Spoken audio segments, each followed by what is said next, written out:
দিতে হবে আওয়াজ করে। আদম আলাইহিস সালামের উপাধি কি ছিল? আল্লাহর হাবিব সাল্লাল্লাহু আলাইহি ওয়াসাল্লাম দূরে দাঁড়িয়ে শুনছেন সাহাবাদের। আরেক সাহাবা বললেন, আরে আমার কাছে তো এর চেয়েও বেশি অবাক লাগে যে তিনি মুসা আলাইহিস সালামকে বানিয়েছেন নাজিউল্লাহ। নাজিউল্লাহ যে আল্লাহর সাথে নাজা ইউনাজি মুনাজাত করে, গোপনে কথা বলে, কালিমুল্লাহ। এইটা অবাক লাগে যে আল্লাহ তাআলা কোনো মিডিয়া ছাড়া, ভায়া ছাড়া, মাধ্যম ছাড়া একটা মানুষের সাথে সরাসরি কথা বলবেন।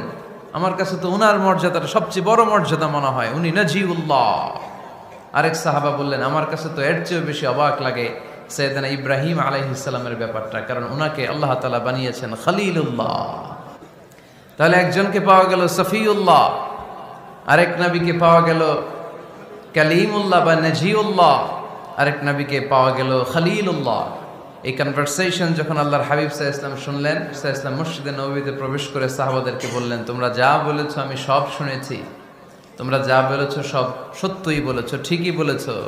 আল্লাহ তাআলা একজনকে বানিয়েছেন সফিউল্লাহ, একজনকে বানিয়েছেন Kalimullah.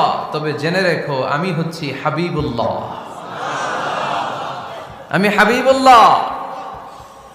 The higher status, the highest peak of সবচেয়ে উঁচু স্ট্যাটাস হচ্ছে আমার। খলিলুল্লাহ মানে আল্লাহর বন্ধু, হাবিবুল্লাহ মানে হচ্ছে আল্লাহর বন্ধু। কিন্তু খলিলুল্লাহ এমন বন্ধু যেই বন্ধু আল্লাহর জন্য কাজ করে, আর হাবিবুল্লাহ হচ্ছে আল্লাহর এমন বন্ধু যেই বন্ধুকে খুশি রাখার জন্য আল্লাহ নিজেই কাজ করে।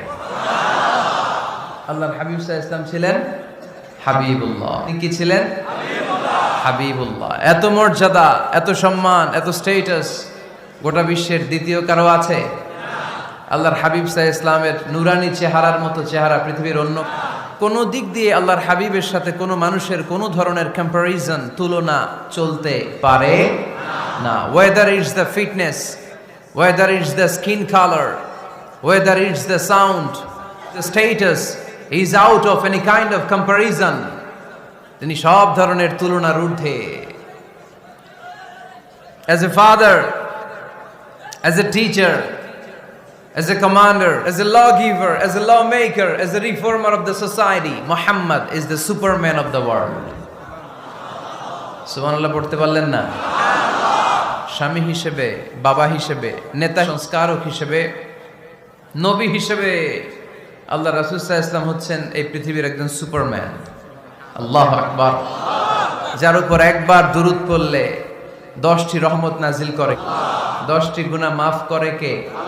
যিনি দুরূদ পড়লো তার স্ট্যাটাসকে 10 গুণ বাড়িয়ে দেয় কে?